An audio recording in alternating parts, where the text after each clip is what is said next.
Bakit may mga tests sa school? But may exams. May exam para malaman mo ang hindi mo alam.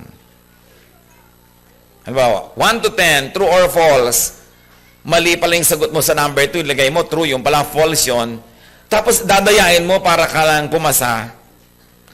Kailangan mong malaman yung hindi mo alam para next time alam mo na. Alam niyo ba kung bakit may mga test at dapat ginagawa ng lahat ng students pag may test? Magte-test. Ibabalik ngayon yung papel mo, nakita mo lahat yung error mo. Dapat yun, i-research mo, pupunta ka sa teacher. Ano po ang tamang sagot dito? Bakit mali ako? Bakit X? Bakit mali? Para alam mo na. Because tests are given, so you will know what you don't know, so that you will make an effort to know it. And upon knowing it, even you failed in the test, now you are a better person because you know.